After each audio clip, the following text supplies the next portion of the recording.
We are back from recess. However, we don't have a quorum at this time, but I'd like to thank Senator Jesse Lujan and Senator Kanata for being on time. We are going to recess until we can get a quorum.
committee of the whole is called back to order.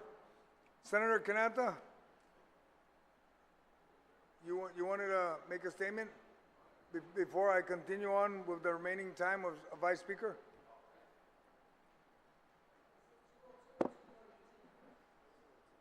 It's 2:02. Let's stand by, Vice Speaker. Senator Canata, you wanted to make a... Mr. Chair, I yield my time to Vice Speaker Tino Moreno. All right, thank you. Thank you. You can now increase our time to 7 minutes and 2 seconds. We'll go back now to the last speaker, which would be Vice Speaker Tina Munoz Barnes. Ma'am, you have 7 minutes and 2 seconds. Time was yielded by Senator Canata. I'd like to remind everybody that when we yield the time, it's prior or during, before they complete. Once you complete, my colleagues, once you complete speaking and you stop, they cannot add time to it. It's before or during. Reminder, it's on page 1 of the Rules Committee. Rules. Thank you. Madam Speaker, Vice Speaker. Thank you, Mr. Chair, and thank the staff for noting that that additional time that I still had of the 2 minutes was there. But I just want to ask Mr. Chair, if it's my question to the OFB staff, Mr. Steve, if just based on what was said before lunch, if he can please repeat the increased amounts that OFB is recommending for fiscal year 24 for personnel, office lease, and utilities to the Ethics Commission. I just want to get that again, if I may, Mr. Chair. Yes, Mr. Guerrero. Thank you, Senator. Again, what we're recommending over the FY23 appropriation is approximately $132,274. Is what? $132,274. No, but I know that earlier you spoke about a breakdown. Can you? I can give you the breakdown of the 132. Yes, please. Okay. Of the 132, what we came out with was that, as it was mentioned earlier, the two positions were basically, I presume, was given a desk audit. And through that desk audit, it was found that there was an increase in both the salary of both of these individuals.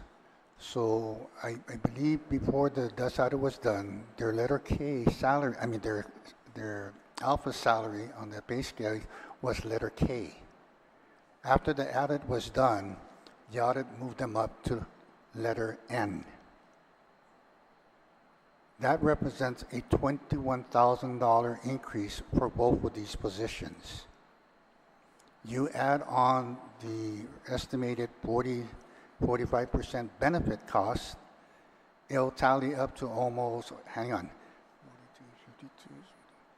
almost $82,000. And on top of the $82,000, we added in the GPP, which is approximately, I believe, was $48,000. That's the 22%. Yes, ma'am. And that would bring you what? Close to the $132,000 that we're asking for increase to fund all 5 positions within the Guam Ethics Commission. So 132. That is the variance between FY23 and FY24. So Point of inquiry. Okay. Point of- okay. I think we have problem with the mic. Yeah. Oh, okay. Yeah. I think they're going to work on your mic. There you go. Now we're back on track. You have a point of inquiry, ma'am? But point of inquiry. FY23, we gave them $355,275. Is that correct? Because If you're talking about bottom line appropriation, that's correct. okay, and then this year it's 531. So you keep saying that we're giving them an increase of 132, and I did the math. It's 175,805 compared from last year to this year. So I just wanted to clarify or point of inquiry the numbers. Okay, Senator, you're absolutely right, but the question to me was for personnel. It did not include operations.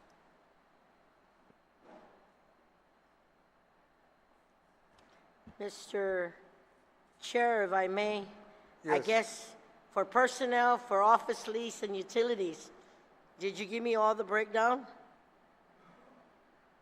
I can continue on, Senator, because when you were asking me, Thank you were you. asking me for positions. All right. Thank you, sir. All right, I will continue on. For operations, they're asking for a $253 increase in travel.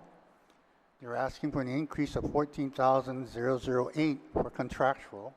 For what? For contractual services. Contractual. They're asking for a $2,483 increase in supplies.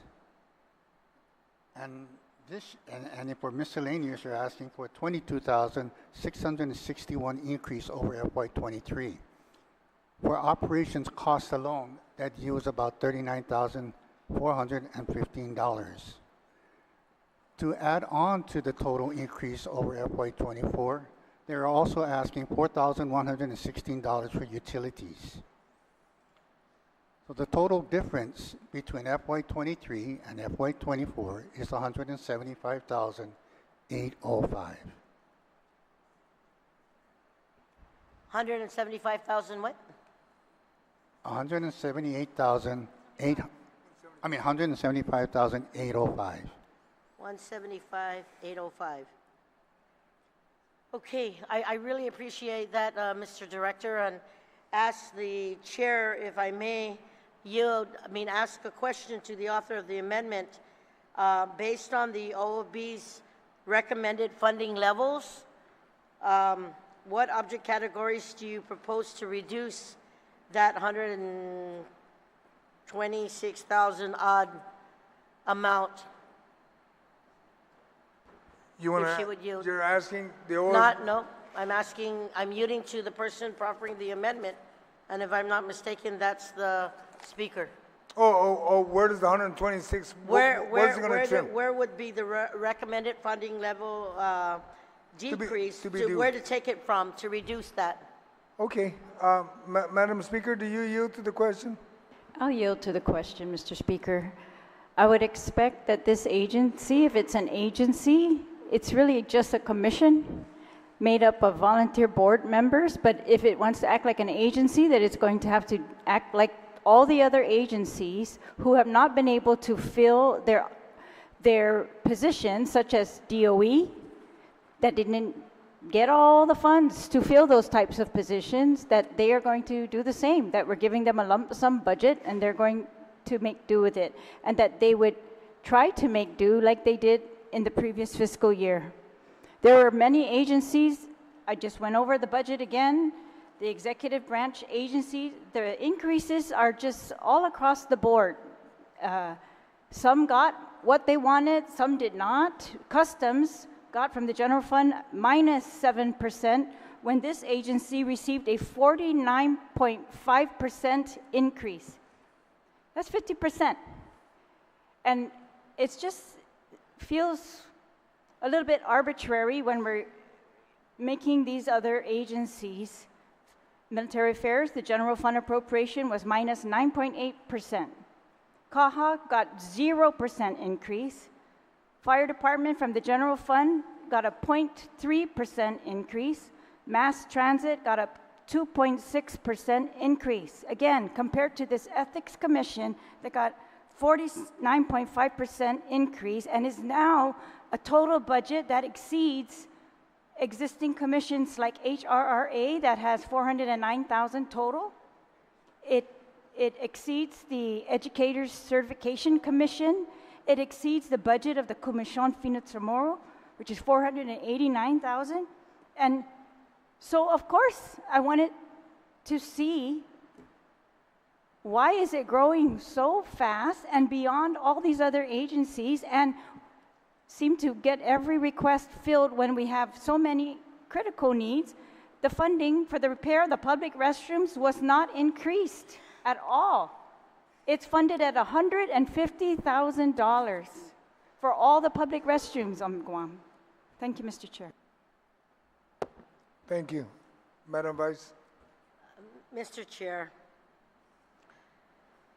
when I look at this amendment and I look at the mission mandates of the Ethics Commission and why this august body literally worked so hard to get this commission implemented.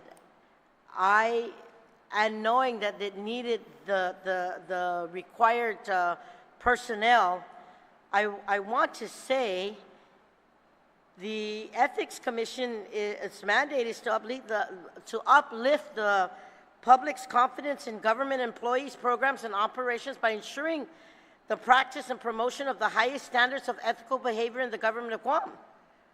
And the Ethics Commission will do this by creating outreach programs for ethics in government and ensure compliance and conformance of ethics and lobbying laws on Guam. And in order to accomplish this mission, the Guam Ethics Commission, it shall clearly inform candidates for public office, public employees, and other officials and members of the public of existing ethics laws and rules, recommended new laws, rules, and programs that will lead to ethics compliance, serve as a model for other elected and appointed officials and government employees, and faithfully adhere to its own code of ethics. We worked so hard to get that because this commission was in statute for a while, and that's all we pontificated on terms ago. And I'm just saying, if we're looking at what the author of the amendment wants to do is to cut the warm bodies and restrict them from facilitating this through. Point of information, Mr. Chair. I never said cut warm bodies. That's the opposite. I made sure we had enough money to fund even the pay raises that those warm bodies were getting. Okay. Madam Vice. Thank you, Mr. Chair. Again, as we look at the explanation done by the Office of Finance and Budget, Mr. Director Steve Guerrero, and what has been needed for this commission to uphold its mission mandates, and why this august body wanted it, based on what has happened in the past, I'm just saying we can't keep taking from Peter to pay Paul. I was going to say, find it elsewhere. Because right now, based on what audits were done to those positions, even when the original budget was submitted, there have been changes. And we cannot proceed with something or cut something when we know that we have to cover that because it's fiscally responsible. So I'm just saying that based on the information that's provided to me and based on the wanting me to support the amendment, the amendment to give the resources to Parks and Recreation, I don't think it should be coming from the Ethics Commission. So I have reservations about the amendment taking the money from the Ethics Commission and giving it anywhere else, find it from somewhere else. So I'm going to respectfully object to the amendment. Thank you. Thank you. Does anyone else, Senator Tom Fisher, like to speak? Sir, on the amendment? Thank you very much, Chair. I was looking at the Ethics Commission's website, well, essentially just a minute ago, and I see that the Guam Ethics Commission has produced 2 advisory opinions, since they have begun their business. And I don't see anything other than that. So I've got 2 opinions that we paid for with at least $355,000. My question is this: what the Guam Ethics Commission, through the budget recommended, gets a $188,800 raise. What have they done to deserve that? I know they want it, but what have they done to deserve it? Let me ask the OFB to respond to the increase. Thank you. Senator, if I just may clarify, you reference 188,000 increase in salary? No, sir, that is last year's budget compared to this year's ask. Okay. Yeah, the total actually, if you look at it, the comparisons last year for personnel is roughly 132,000. If you look at the authorized level for FY2023 personnel costs. That's just personnel? Yes, sir. Right, okay. And then on top of that, there's... Then, of course, operation is totally different. But when you talk about personnel, it's the total staff the department actually has for its for its operation. The So- actual difference between FY23 and FY24 is 132,000. in personnel Okay. costs. Yes, sir. So if we don't award the personnel costs, then obviously they're not going to need the other dollars for administration costs and office furniture. If you and just everything. go strict, if the body wishes just to fund personnel costs, that would be basically the total appropriation for the commission, yes. Okay. I think my larger point is I just don't see a justification for it. I completely understand that agencies it's in their very nature to grow and feather their nest. That's just the way it works. But I just don't see a merit behind, as the speaker observed. It looks like a 49% raise. And this obviously has nothing to do with you, but I just don't see the justification for it, and I'm afraid, first of all, $12,000 in travel? For what? Where are they going? Anyway, it's that bump without justification that trips me up. So thank you, Mr. Chair. Just for the record, Senator Fisher, I Yes, just sir. got information that the commission actually has 58 cases that were filed since last month. Okay, so, wow, since last month, you mean 30 days prior to the budget process, they started? As of last month, they recorded 58 cases are still Okay. pending. Well, good for them. They came up with the number. But I think Senator Teitigui may have a comment. Are you done, okay. Senator Fisher? I am, but thank you, Thank Mr. you. Chair. Thank you. Senator Teitigui, you're next. Thank you, Mr. Chair. Mr. Chair, that 58 cases, Steve, I did have an opportunity to talk to the director of the Ethics Committee, and they had 60 cases for the year. When I asked them how many employees do they have to oversee this, of course, you have the one director, you have one administrative assistant, and you have 3 investigators. So I did the math. I took 60 divided by 12, and you have about, 5 cases a month, and you've got 3 individuals working on that. That's very low, if you ask me. What do they do the rest of the month? If they're only having 5 cases a month at this at this commission. So I don't think it's justified, actually, if you ask me. The other one is, it was mentioned earlier about paying Peter to pay Paul. This has nothing to do with Peter to pay Paul. What this has to do is right-sizing our government based on our revenues that are coming in. We continue to keep growing this government. And that's not going to happen. We're not going to have the funding that we had in prior years. So we have to be very careful on our spending. Now, I looked at the workload they had, and I think this amendment is doable. It may not be able to fund one other position, or maybe they need to be more, creative in trying to find, their operational costs, which I was told by OFB was almost $150,000.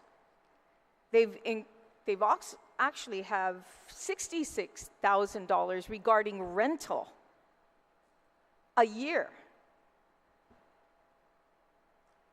So, we're almost creating another civil service commission here. And this is something that I don't think none of us, when we decided to put out this ethics commission to create its own little empire on the side. But once again, 60 cases in 1 year. That's 5 a month, with 3 individuals or 5 individuals to oversee that. 5. That's like 1 case a month, and I hope they're working diligently. I hope they're hiring people that actually can, do the job a lot quicker instead of sit and take their time in addressing these cases. But once again, It's about right-sizing this government. And we're not doing that. So I stand in full support of this amendment. Thank you, Mr. Chair. Thank you. Does anyone else like to comment to this amendment? Senator Barnett? Thank you, Mr. Chair. A day, some of these choices that I never knew I was going to have to decide between funding the permanizing of political hires versus buying a shower from Matapang Beach Park. Someone said robbing from Peter to pay Paul so Paul can shower after he goes swimming. I support the amendment because I think for the people of Guam, maybe they expect the Guam Ethics Commission to do more with not necessarily less, but with the same. But our parks and our facilities are, to me, on the front line of what we give to our people. You know, the parks, the pools, the public restrooms, they're there to benefit our people. And when you look at the condition they're in, it's, to echo the sentiments of a prior speaker, it's super gross. And I just got to call out some of these choices that we're forced to make here when we were told that, you know, we gave the 22%, everything was still going to be cherry. Yet we're trying to move money around to build a shower. We're trying to move money around to make sure our public schools don't go under. Take, for example, Ipan Public Beach Park, which is right on my way home. Still, 3+ months after the typhoon, still blocked off. The people took it back by force. They moved the barricade and they started barbecuing there last weekend. But these are the facilities that our people count on us to maintain for them. And so any effort to pick up the shortfalls of the administration, I'm going to support, especially if it benefits our people on the ground. Whether it's Matapang Beach, Ipaw Beach, Ipan Public Beach, our people deserve better facilities because that's how they're going to stay healthy. You know, go to the park, go swimming, eat some barbecue. These parks and these facilities, Senator Barnett. these restrooms are for our people, and that's why I support the amendment, No. sir. Yes? Okay, I just wanted to make sure Yeah, you I was relate gonna- that. We're yeah. talking about ethics. I know it relates to the parks. Yeah. But let's not make the parks be the issue. Otherwise, then you're out of order on the amendment, okay? Thank you for the heads up, sir. thank you. Thank you. Thank you for Mr. Chair. Yeah, so ethically speaking, I think that we have an obligation to our people to support these facilities because if you're going to wait in line 30, 45 minutes to shower at Matapang or anywhere else, you know? Let's do this to benefit our people. Thank you, Mr. Chair. Thank you, Senator Barnett. Does anyone else like to speak on the amendment? Senator Dueñas. Titus Masi, Mr. Chairman, and I certainly rise in support of the amendment. You know, the Ethics Commission is going to continue to get a slight increase. I believe that, you know, as far as the inception, and I respect the fact that yourself and others have moved to stand this organization up, but I still believe that if we were basing it on performance-based budgeting, they have not lived up to what the proposed increase I believe that they're putting forward. I believe that the caseload that we're looking at, that they've finally gotten around to after years of basically establishing themselves and getting set up, is not of the level to the increase that's being requested here. And I think that we would have asked those questions, and I do understand, Mr. Chairman, I'm not casting any aspersions, but I know that there were some timeline issues with regard to things we were doing in emergency sessions and the like, that some folks did not make it in to have their budget scrutinized. But I really believe that that what they are going to be receiving after this amendment, should it pass, be adequate, and that we can continue to monitor their caseload and what actually is being brought before the Ethics Commission in order to be able to continue to substantiate what sort of resources they're going to get. I really am in support of what the reallocation of these resources are, and I think that it's sensible, and it's something that has at this point has a greater public benefit. So for that reason, Mr. Chairman, I'm in support of the amendment. Si Diyos masi. Thank you, Senator Duenas. Does anyone else like to speak on the amendment? No one would like. Senator Paris. Thank you, Mr. Chair. So during the recess, I had concerns about classifying unclassifieds. And so in talking with the director, he said that, he assured me that it went through a competitive process. So they didn't just transfer the unclassified to classified. So that was one big concern that was addressed. And looking at so first of all, I think the Ethics Commission does an important service. And of course, as the author of the bill that expanded ethics training for all government and Guam employees, they do hold a very important role. But I think really the culprit here was the jumping from the K to the N, or the K to the M levels, the pay grade levels, which would really catapult them to a higher increase.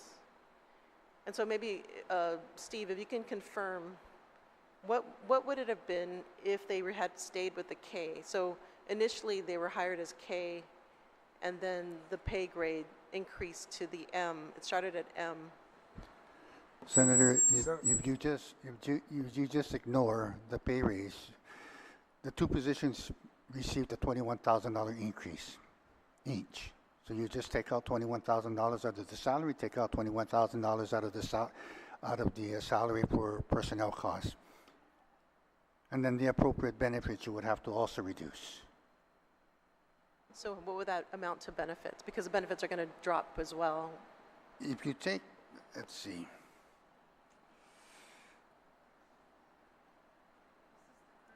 Want to recess to figure it out? Want to recess?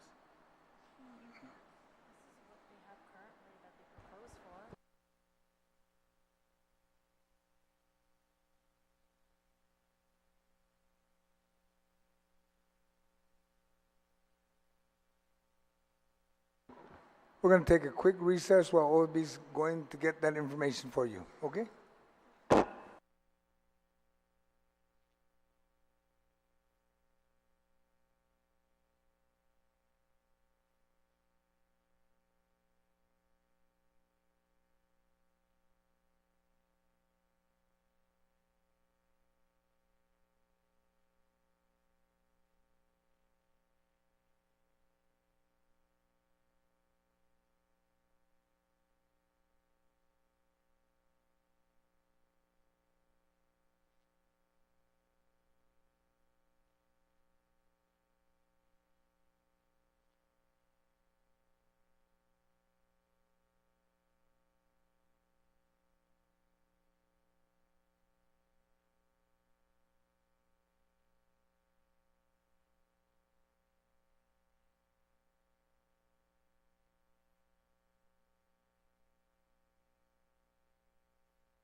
The committee of the whole is called back to order. Senator Perez, Steve Guerrero is ready to answer your question. All right, Senator Perez, if I understand your question correctly, you wanted to know what would be the difference if we did not consider the two positions as being reclassified from K to N. You wanted to know the difference. Yeah, Right. so they bumped up the letter grade. So if they kept it at K versus moving it up to M, so M is the level, entry level. Okay, so M is Mary. so the difference is, like I said, the difference between moving it up from K to N is 42,014. You take for both of them, okay? Remember I told you it's 21,000 per each position. You also add in approximately about 12,364 for your benefits, which is, of course, the retirement portion that will come with the increase. So again, if you don't fund it, that will be the amount that you would subtract both in salaries and in benefits to keep them status quo without the increase, not considering the reclassification of these two positions. Appreciate that. So yeah, that's a concern for me because one of the reasons why it was shifted up because they were looking at other jurisdictions just to, I guess, create parity. But my concern is that how did they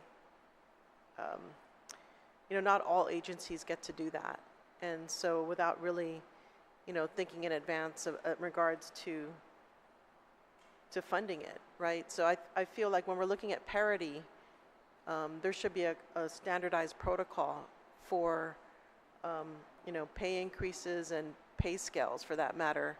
And so this decision really accelerated the pay increase for this particular agency. I mean, I do support, ethics, making sure that our government follows ethics, but we also have to be mindful about the budget as well. So, I know this is something that haven't decided quite yet, but I think that, when we go through this budget process, we also have to figure out the needs versus the wants, right? And at this point, which is the need, right? Considering, these two areas are very different.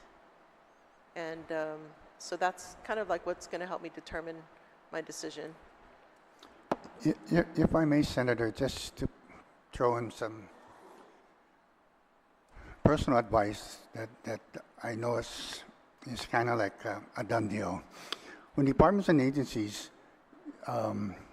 request for a desk audit and a desk audit is actually performed, once it's performed and it's deemed appropriate, you can't take it back.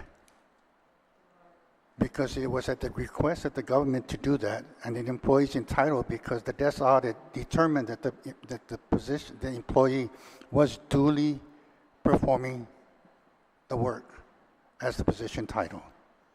So, again, I know this from personal experience, that once a desk audit is done, especially if it's at the request of the agency, and it's deemed in favor of the employee, it's almost impossible to take it away. And you can delay it, but what will happen is that when you decide to actually pay it, you would actually be retro back to the day of the desk audit was done.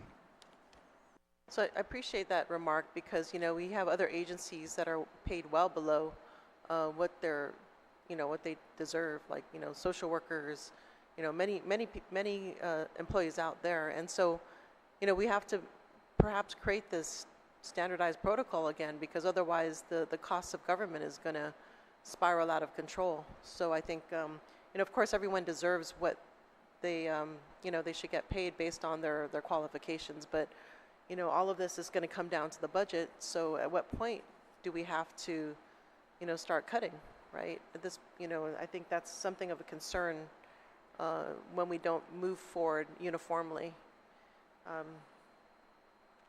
Okay, well, thank you. Thank you, Senator Perez. Does anyone else like to comment on this amendment? No one else like to comment on this amendment. That being said, Madam Speaker, do you want to close on your amendment? Yes, I would. Thank you. and I'd like to thank my colleagues for the debate. Of course, this is not enough money, I think, for Parks and Rec. So the debate, you know, I'm almost ready to withdraw the amendment because the more I look at it, it's just not enough. I don't even think it's enough at the way things are down there. However, I have to point out that I didn't know when we began this debate and when I made the amendment that they had increased their number of classified employees there, that they had desk audits. I don't want to interfere with the merit system, but especially I was surprised because honestly, CPS has been waiting for social workers, and they had told me DOA was mandated to prioritize the hiring and classification of social workers, but they're still delayed. The hiring of inspectors was delayed at the Division of Environmental Health, and they were told because DOA could only process the social workers.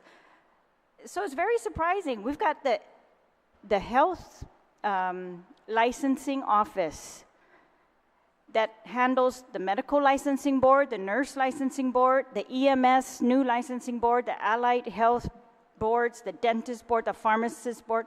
Their total that they're getting in this budget is $285,000. And that's it. And they do the complaints, the hearings. They have to use this money for hiring lawyers, for their hearings officers now. And so I understand the concerns about, like, I don't want to take away from the functions of the Ethics Commission, but I just didn't know that they had grown so big that they couldn't perform the functions. I honestly believed they had a director. We knew about that because of the bill that was passed. And that director, by law, is mandated to manage the operations, perform all the duties, do the rules, keep the minutes, preserve the reports, keep a record of all the examinations held under its direction,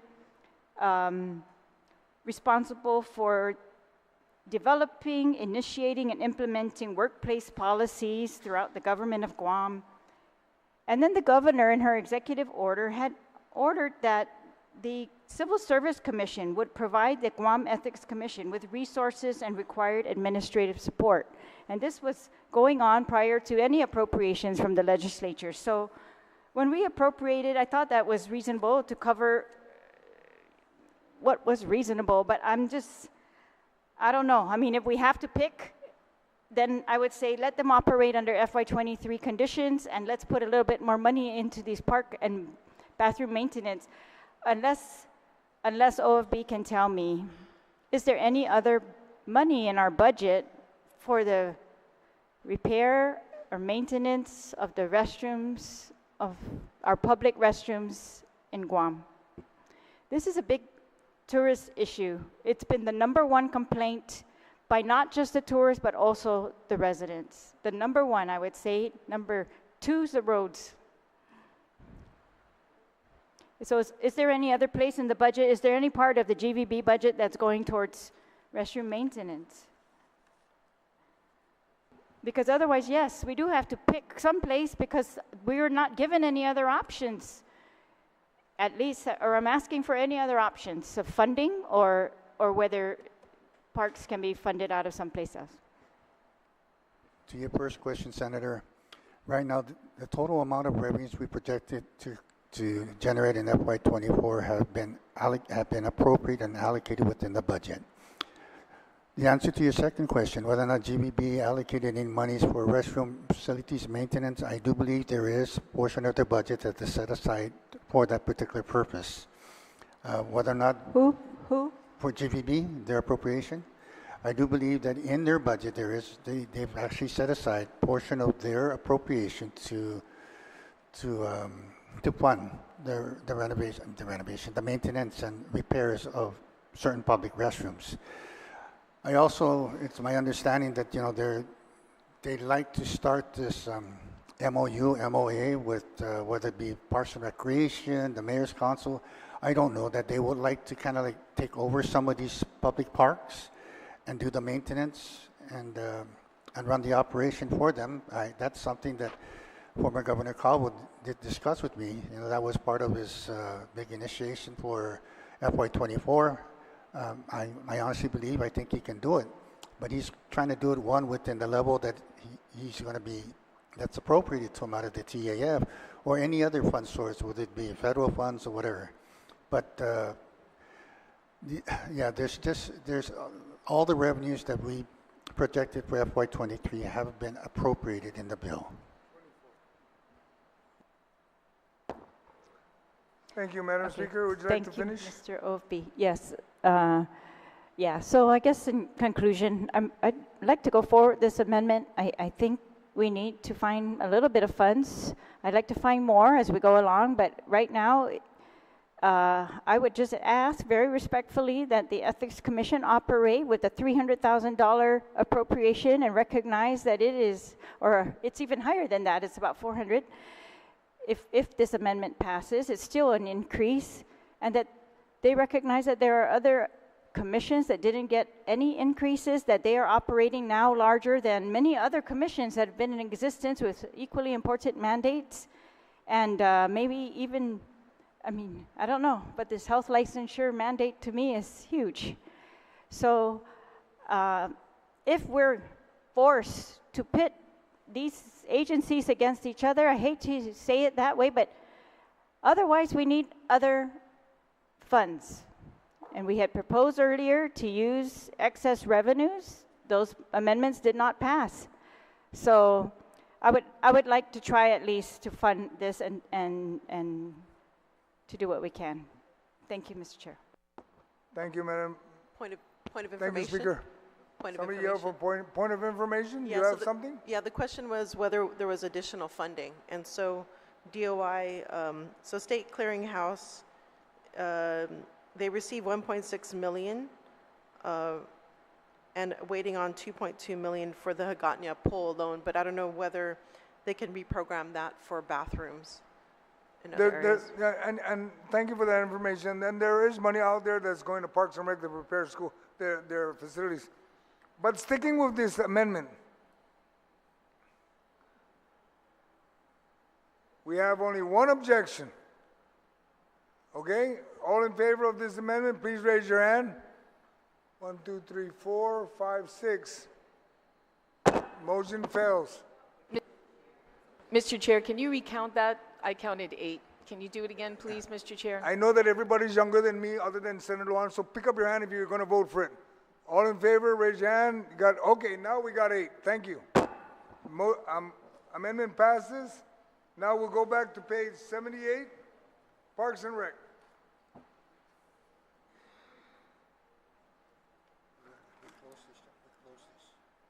And the chapter of ethics is now closed. Okay? On page 97. We are now on page 78. Madam Speaker, you have an amendment?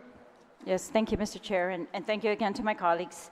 I think this is self-explanatory. I'm just going to take the little bit of money and put it here and make sure that it's very specific that this is to fund maintenance and repair of restroom facilities at public parks island-wide. It says, and the maintenance of Northern Region Pool and Complex at the Magaʹhågan Pool. But if those pools are funded elsewhere, then that's fine.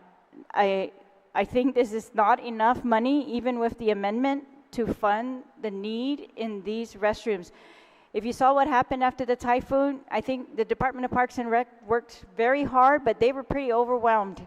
And Public Works went in to, I know, to Ipao, they went into Matapang, they went, you know, to several of the parks, but we still haven't even touched some of the parks from the typhoon, let alone, and then even after they did all the work, the regular maintenance in these areas just far exceeds the attention that they are getting.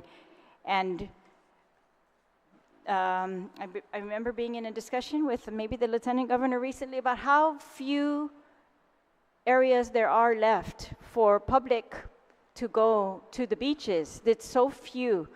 And we share these beaches because there are so few with our tourists. And we share these facilities, and I think our tourism strategy should be really to have the most deluxe restrooms in the region or in the world, that they should brag that when they go to the beautiful beaches on Guam, they leave that place feeling so good because their final experience when they had to rinse off in the shower was nice as well. And just decent flow of water, and just decent having enough showers so they don't have to wait half an hour, 45 minutes sometimes. Just decency, just basics. So again, thank you to my colleagues. I hope for your support on this amendment. Thank you.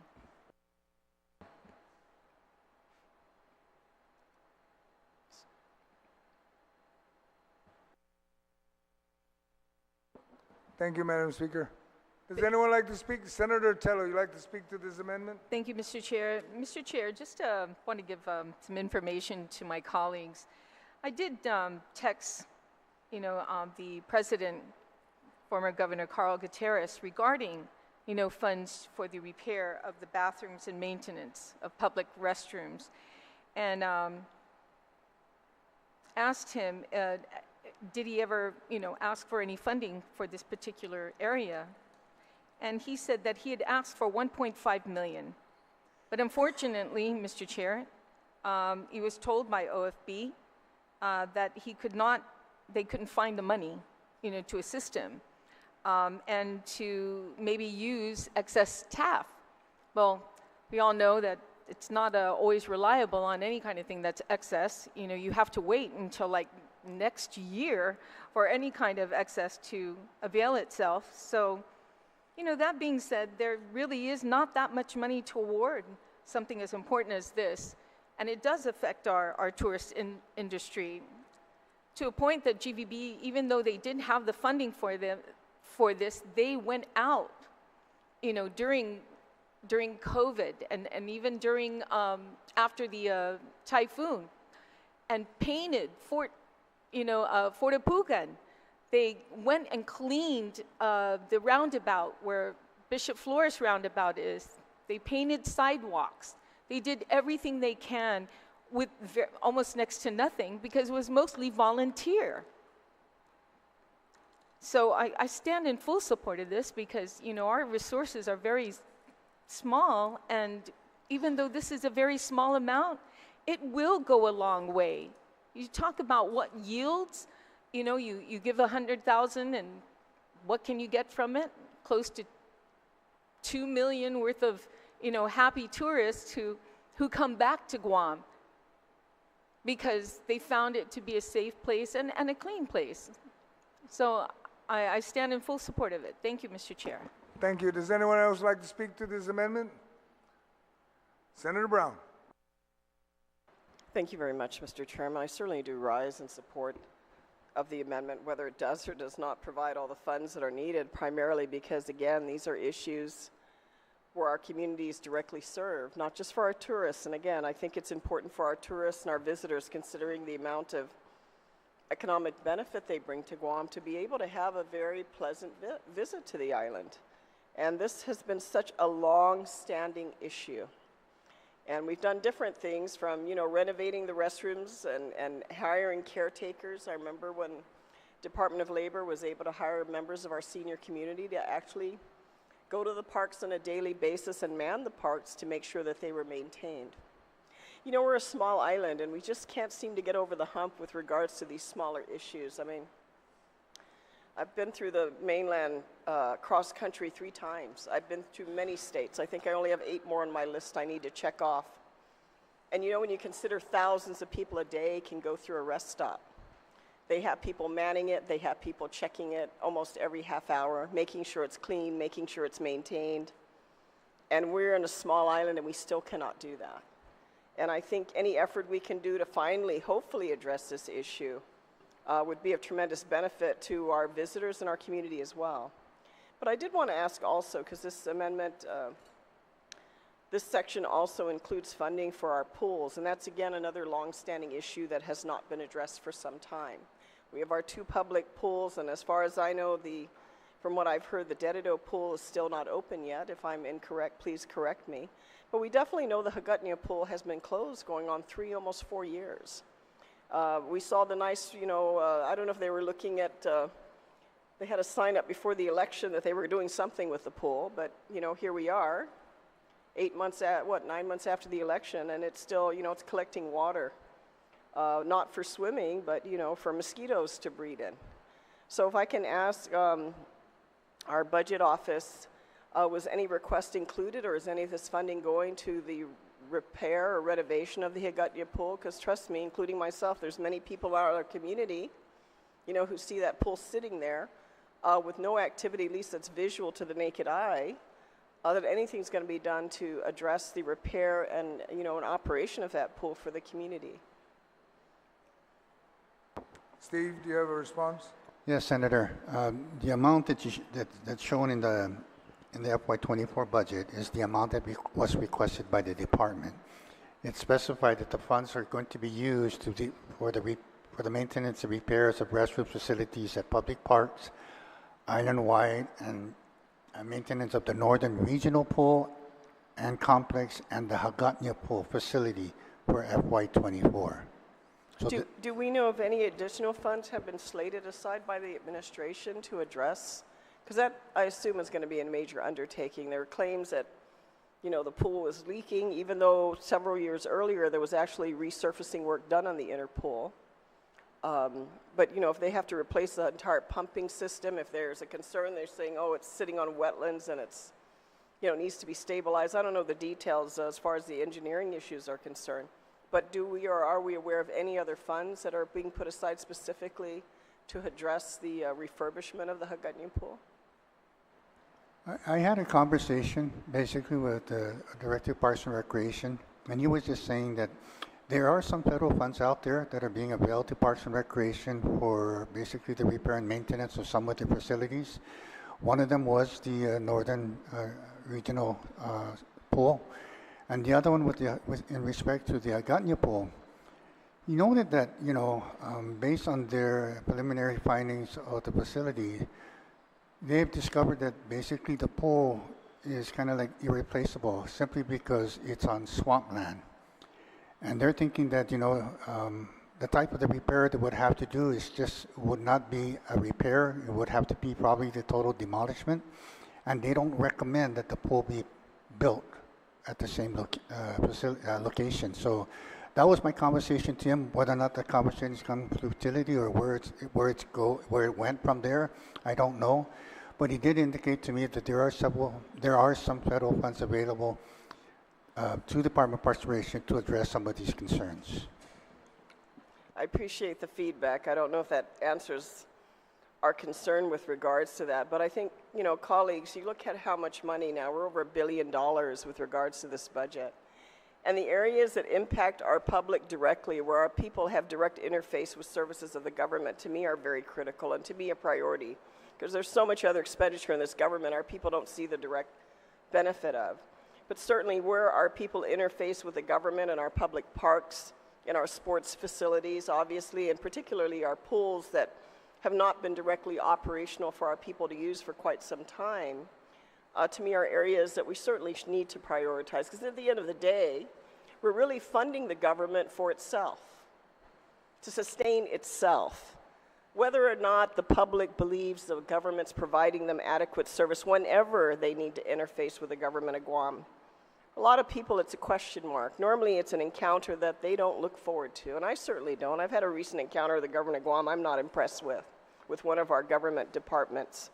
And so certainly anywhere where we can finally, I hope, overcome this issue. I know, Governor Gutierrez, I know, is working very adamantly about improving these park facilities, and I appreciate the efforts. I appreciate the beautification efforts being put forth by the Guam Visitors Bureau under his direction. So I certainly support this amendment. I hope in the future that we put more resources in areas where our public has direct engagement with our government, where they can actually see the benefit of their efforts and their money.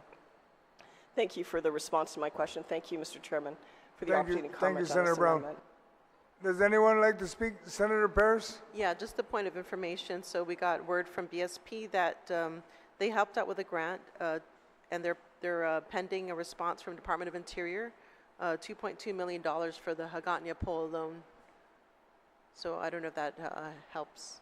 Yeah. Yes, that does help, because then the money won't go there to Hagåtña pool. Long-standing issue. Thank you, Senator Parrish. Anyone else like to speak on this amendment? Senator Burnett, now you can bring that subject Now up. I can talk about the parks, right? Right on, yes. I don't know, Mr. Chair, it seems to me like since I was a young man not so long ago, that there's just a whole lot less parks and a whole lot less recreation in the Department of Parks and Recreation. You know, I remember the heyday of DPR with all the co-ed leagues and the village rec centers, and it's just sad to see how little we have and how far we've come, where we don't even have a working swimming pool. And the previous speaker had said it was part in our progress was the banner they had placed up before the election, and it looks like we're still pardoning that progress up till today. So yeah, I fully support this amendment, and I support any other effort to get more money to DPR. I think it's clear that similar to the situations we're facing with the public schools, that these public restrooms and all these parks, they have just been this way for a long time. But I don't think that means that our people want us to just get used to it. So I'm all for cleaner public restrooms and just cleaner facilities, safer parks facilities, and more recreation at the Department of Parks and Rec, Mr. Chair. Thank you. Thank you, Senator Burnett. Anyone else? Senator Nicholas, please. Afternoon, Mr. Speaker. Good afternoon to everybody. I support the amendment because Senator Joanne Brown supports the amendment. I too, and I think Senator Tello took the words out of my mouth. You know, it's about where you want to invest.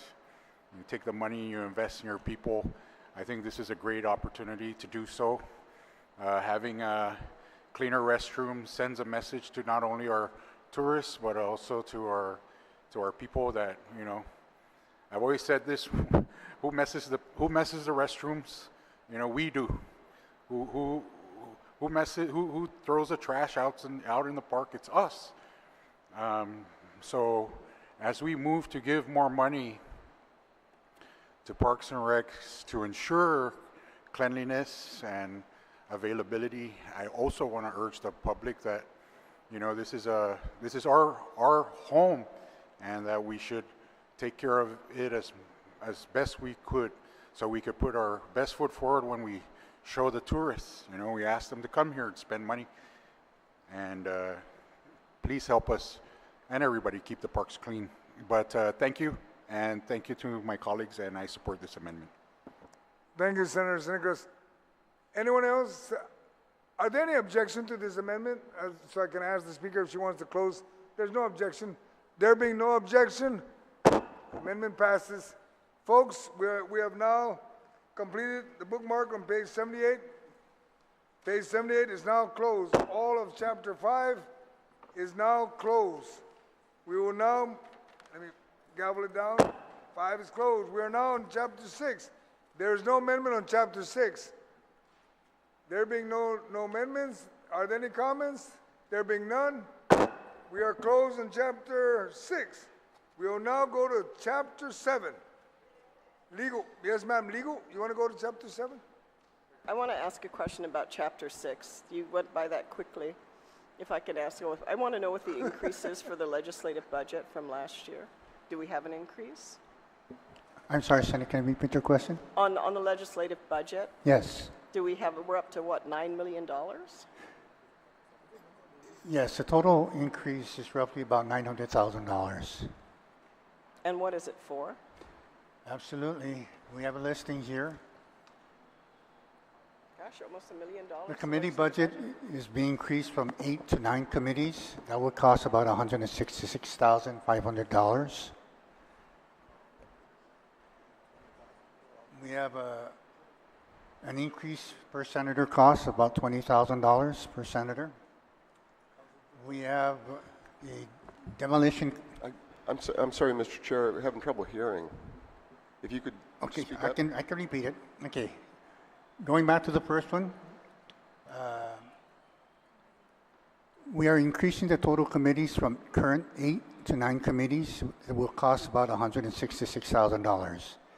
Second one is we increase also the allocation per senator by $20,000. Each senator is getting an additional $20,000. We have the demolition of the old Speaker's office, which is going to cost roughly about $125,000. This is at the recommendation of Department of Public Works, that the legislature owns the building and they're being instructed to demolish it simply because they think it's too old, it's an eyesore, et cetera, et cetera. So that's the cost. We also have a total of $20,000 for the replacement of the old server in the legislature. We have a total of another $20,000 for the replacement of speakers in the public hearing room. Echoing is really bad. They say they can fix that up. We have another $20,000 for the Office 360 Business Premium license per year, which costs about, I'm sorry, it's $7,920. We also have $7,990 for the Adobe Acrobat license per year. And finally, we have the new commercial air conditioning system in the Guam Congress building, which is only being funded at half at $250,000 for this FY2024. Can I ask why are the senators getting an additional $20,000? I mean, I'm always of the position that if we want to lead, we need to lead by example, and knowing where we're heading probably into now, the rest of this fiscal year, into the new fiscal year, and as we're heading into next year doing the budget, knowing that cash already seems to be an issue.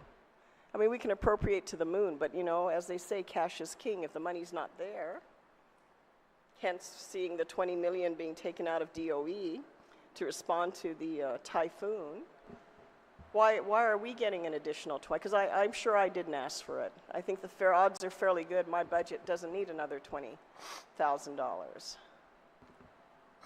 Senator, the only thing I can respond to your question is that in conversations I had with several people in the legislature, it was requested that the $20,000 be added to the budget. Again, just a point, we also did the same thing last year to cover whatever costs that the legislature per senator was incurring. So we also increased it last year by the same amount. Yeah, I guess I didn't feel it because I'm obviously not one who zeroes out my budget every year. Again, I just want to bring this up. Since my last life in the legislature, because we actually took the legislature down from almost $22 million a year to a 6. That was a big, drastic jump during that time. I mean, because we wanted to set the example. We also were not living in a time of plenty, as we've been the last few years. And I just want to note, I mean, the legislative budget has increased over several $1 million in that time frame. And again, colleagues, you know, we're cutting other areas, or we're saying there's other critical areas in this government that support our people directly that we're not funding, but we're certainly making sure we take care of ourselves. And that, to me, is not leadership. Maybe you can justify, you know, the repair of the air conditioning system, and you can say, you know, we need to, and obviously we do, because I see the inconvenience of our residents and members of the, you know, that come here to testify having to fumble with those microphones to speak to us. I certainly can understand that, but other areas, including individual increases to the legislative budget, you know, guys, when you can't even take care of other critical services in this government, and our priorities to make sure we feather our nest even more, again, it doesn't set the example. So I just want to point out my concern with regards to us continuing to increase our budget at a time when there are many other critical services we're not able to provide. With that, thank you, Mr. Chairman, for the opportunity to ask the questions and comment. Thank you. Folks, I closed it, but Senator Fisher, are you going to talk about Chapter 7 or Chapter 6? Because I already closed 6, and she just was able to slip that in. Do you want to slip one in? Yeah, I want to slip one in too. Okay, go for it. Sorry. On Chapter 6, I'd like to associate myself with the remarks of Senator Brown. I didn't ask for the $20,000 either, and I was unaware and if we multiply that by the number of senators, that's $300,000 that I think we can all do without. I don't, you know, we didn't ask for it, so we don't need it. And as you may know, sir, I am trying to get rid of compensatory overtime here in the legislature and get these folks paid actual cash. And that seems like a likely source of income or a likely source of money to actually pay people for their labor. I don't know about that, but I certainly join in what Senator Brown says. It's good to pay people for what they work for. It's not good just to give a cash outlay for no particular reason. And then I just had one final question. You know, the OFP said the aircon was $250K. Is that just a one-time expense? I understand, Senator, that is half the cost of replacing the entire unit. So, okay, all right, but it's not a yearly thing, right? No. Okay. Okay, thank you very much. All right, thank you. We have now closed already chapter 6. Sir, Mr. Chair, can I make a request to bookmark this chapter? You won't be able to because we're going to go into chapter 7. If you want, remember, you bookmark the chapter, and then at the end of the chapter, you got to close it. And you got nothing to close, and you have no amendment. Okay? That being said... Can we do a Point of short procedure? recess? Short recess. Okay, go for it. Short recess. I just wanted a point of procedure. Can't we just, as a body, can't we just deliberate on what, you know, just because we say it's closed doesn't mean we can't go back, right? No. If you follow the rules of engagement, Senator Fisher, which you are very good at reading those, once the chapter's closed, remember when we start the chapter, if you have an amendment, we entertain it. If not, we go to comments. If not, we close it. We did that. You were the last one to comment. All right. If we're all trying to reach out to the ghost, forget it. The ghost is gone. There's no ghost of Ms. Muir here. Well, let's move along. You're not very nice. Okay. I'm very nice, Senator Fisher. I'm a good friend of yours. Okay, that being said, would you like to do a recess, quick recess, to discuss further? Senator, Please, okay, Mr. Chair. let's Thank do a you. recess at this time.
Colleagues, we have 2 amendments here, and we already closed chapter 6. So I'm going to rule both amendments out of order. You do have it in your hands, unless you want to challenge the ruling of the chair. And if you do, then call it, and then we'll move on.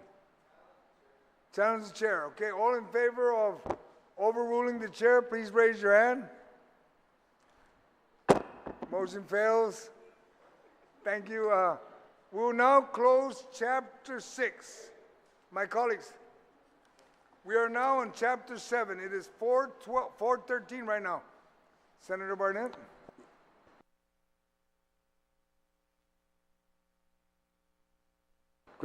Mr. Chair, I motion that we recess until tomorrow morning.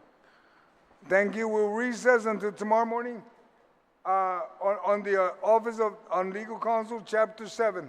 Thank you. See you tomorrow morning at 9 o'clock.